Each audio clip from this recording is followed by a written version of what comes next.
परमेश्वरा, या मुलगाने विचारच केला नाही या गोष्टी करताना. अरे इबला, झाकली मूठ लाखाची.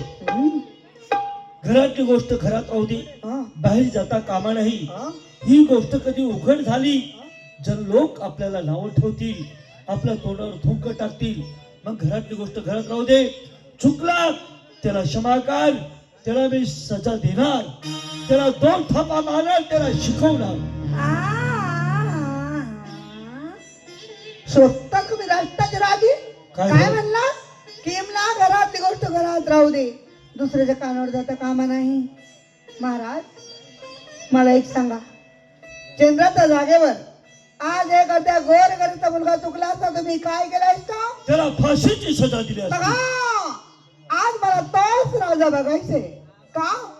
तुमचा चंद्रोल मस्त झालाय, सावतराईची ओळख त्याला राहिली नाही.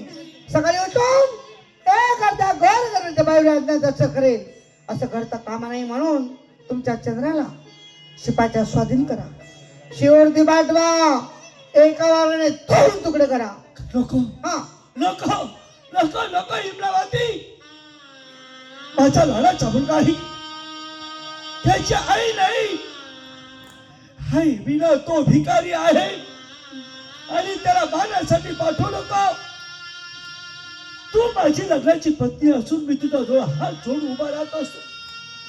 पिकाचा परा पसरतो, त्याच्या जीवनासाठी या पत्रामध्ये त्याची भीक वाढ. थांबा धनी, हे काय करता तुम्ही? माझे पती आहात तुम्ही, माझ्या जवळ हात जोडून भिकेचा बदल बदलत आहात तुमच्या चंद्रामुळे. नाही नाही, असं वेडापणा करू नका. माझी माफी मागून माझ्या हात जोडून मला पापाचे वाटेकडून बनवू नका. इब्रा, मला आठवण पडली, चंद्र त्याला सजा देऊ नकोस. आईची माया, आईची ममता तू दाखवली आहे. का नको दाखवली? अजून परत दाखवणार का? मला आठवण पडली, आवडची लग्नाची राणी, तिची निशाणी तुमचा प्रेमाचा तो मुलगा. त्याला कसा माराल तुम्ही? तुमच्या हात उठणार नाही, राहू द्या.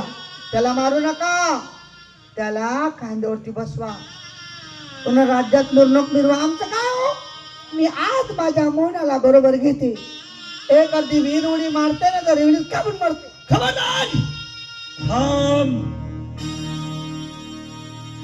हिमला, तू म्हणते की चंद्राला मारलं तर ठीक, नाही तर मौनाला घेऊन मी वीर उडी करणार, आत्महत्या करणार. एकासाठी दोघांचा प्राण जाणार, मग त्याला जिवंत ठेवून करू काय? नीच अधम आहे तो. अरे, ज्या आईने जन्म दिला, त्या आईचा विसर पडला, पण सावत्र आईने तुला जवळ घेतलं. आईची माया, आईची ममता तुला दिली, आणि त्या आईवरती पाप वर्षा ठेवताना तुझ्या जीवाला लाज वाटली नाही. चंद्रा, सांग तू, ती सजा मी त्याला देणार. सांगितल्याप्रमाणे शिपायाचा स्वाधीन करा. शेवटी एक वारण 2 तुकडे झाल्यानंतर त्याच्या रक्ताने बांधलेली तलवार ती माझ्या मांडी पाठवा.